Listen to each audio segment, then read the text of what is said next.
Hello everyone, today I'll be making another response video. Now, unlike last time where I was responding to a troll named Gligar13vids, today I will be responding to a guy who's a little bit more respectable than Gligar.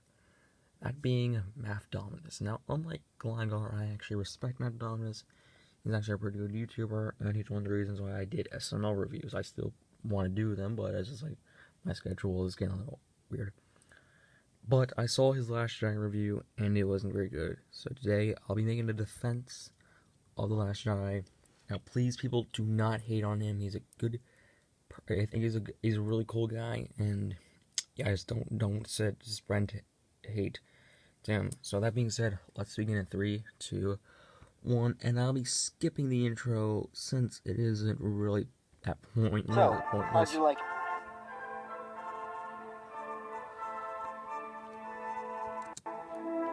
Yep. It sucked. Star Wars: The Last Jedi. Yes, it was a good movie. When I first saw Star Wars: The Last Jedi, I thought it was gonna be an amazing follow-up to Star Wars. Which it was. It was an amazing follow-up to the movie. The Force Awakens. But it turns out everything that happened in Star Wars: The Force Awakens didn't matter. You want to know the secrets to Rey's parents?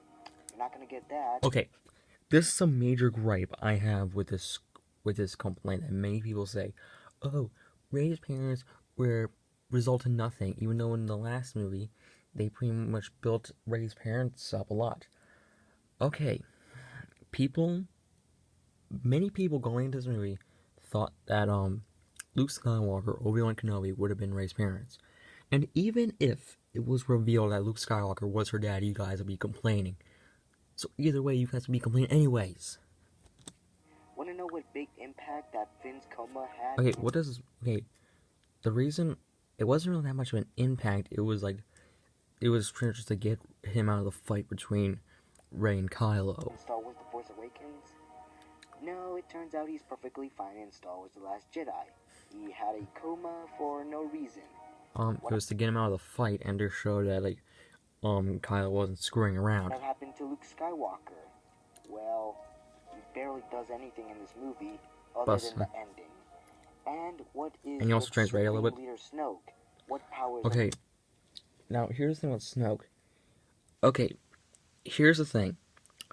Remember how people complained that Snoke didn't have a personality to speak of and we barely knew anything? What about the Emperor from the original trilogy? We barely knew anything about him until the prequels.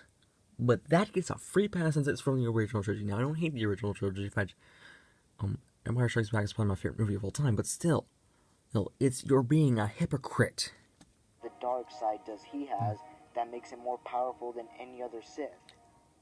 Well, he dies in the movie. He's not supposed to be the main villain. Kylo is. So, yeah. Yeah, there was just a lot of things that were in Star Wars: The Force Awakens that didn't really... Don't you mean playing with your expectations? One of the major things in this movie is to play with your expectations. Really get explained enough, and we were hoping in Star Wars: The Last Jedi it would explain those mysteries, but that never happened. In fact, Star Wars: The Last Jedi barely did anything with The Force Awakens. Okay. And, it's supposed to be a follow-up. It was a follow-up. But, it doesn't really follow up on it.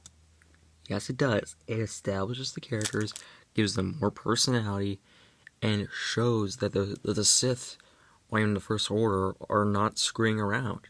They are, pretty much one of the subplots in the movie is Poe trying to escape from the First Order battleship. Force Awakens, doesn't it? Yeah. But, yeah, that's just one of the problems that The Last Jedi has.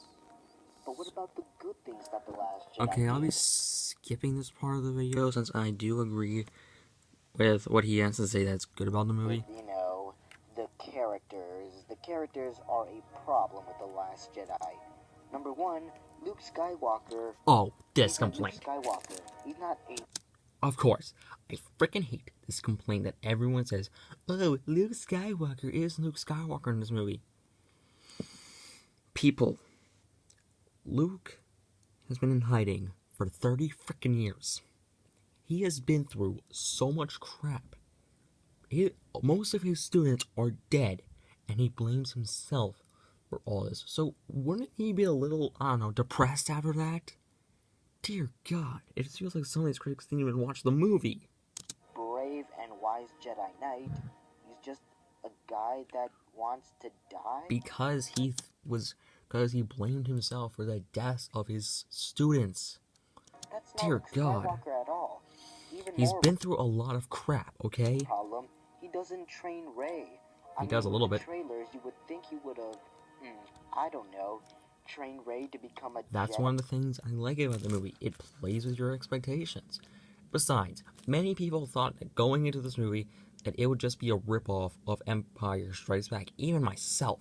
In fact, there's this one scene where Snoke is all like, oh yes, your friends are going to die, which totally isn't a ripoff of that scene of Return of the Jedi where Palpatine says, oh, your friends are going to die. I hope you enjoy the suffering.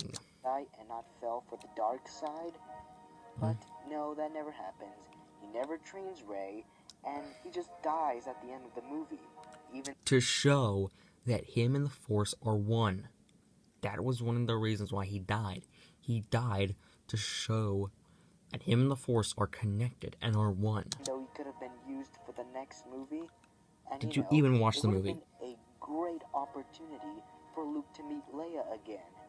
But nope, they only meant with the Force. Okay, first off, how would he have escaped?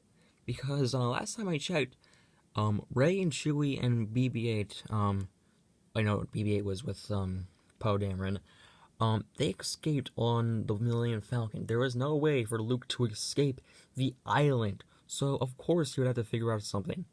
And like I said earlier, it was to show that him and the Force are connected and are now one. That is pretty sad. Another character that I kind of had a problem with is Supreme Leader Snoke. You know, for being a most powerful Sith, I don't think I'd call him that because, well, he dies. He dies easily. Like, the scene where he's trying to get Kylo Ren to turn to the dark side, guess what? It shows that Kylo is going to become the main villain. What?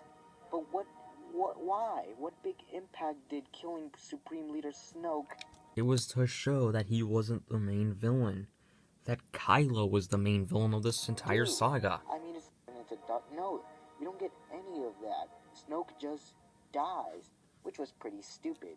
Another character that I felt was pretty stupid, or the relationship. Okay, I will agree with this part. Stupid.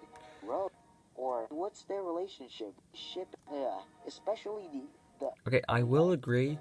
But we'll get to that later. That yes, the stuff with Rey and Finn were not the good part about the movie. That was the only real problem I had with the movie. But besides that, the movie was amazing. The relationship just doesn't make no sense. I will agree. Quite unnecessary. But we'll get to that later. Right now, I'm talking about the scene where Finn was about to sacrifice himself to save the Resistance. Yeah, he does. Sorry. But he was saved at the last. Save the Resistance. Okay, I will. And I quote: "Fight for what you hate, but die for what you love." Something like that. And while he was fighting and potentially his loved ones. Okay, I will agree there. Know, fight for what he hated. Yes, I will agree. Order. Wasn't he doing that? And another problem with this movie that I haven't mentioned yet is that this movie suffered from a lot of filler. Like, for example, the only really filler scene where Luke Skywalker is milking some weird alien. It was only on screen for 30 seconds. Creatures. 30 seconds, I counted. It's supposed to show I think so. how he's been living on the island Yeah, it was. for so long, but yes, it was. why do we need these scenes? These scenes mean nothing. It was to show that, like, pretty much Rey wouldn't stop. Like, Rey would continue to train. Like, it showed that she was determined to be Luke's apprentice. Just a whole lot of filler in Star Wars The Last Jedi. The only really filler part was with Rey and, Finn overall, and, as a Star Wars with Finn and, Rose. With a grand story and all that, it was pretty disappointing. But as it wasn't for itself, it was pretty entertaining. But I will warn you, they kill off a lot of good characters. Oh, that was really bad. They killed off a lot of characters. But you know what? If you're just looking for a movie to entertain yourself, you know what? Go ahead and watch it. But I only recommend watching it once. I'm gonna watch it many times. But if you were expecting a great and amazing Star Wars story, then you're not gonna get it. Well, you are if you actually pay attention to the frickin' movie. Star Wars The Last Jedi, 4 out of 10. Well, I would give this movie a solid S rank for a 10 out of 10.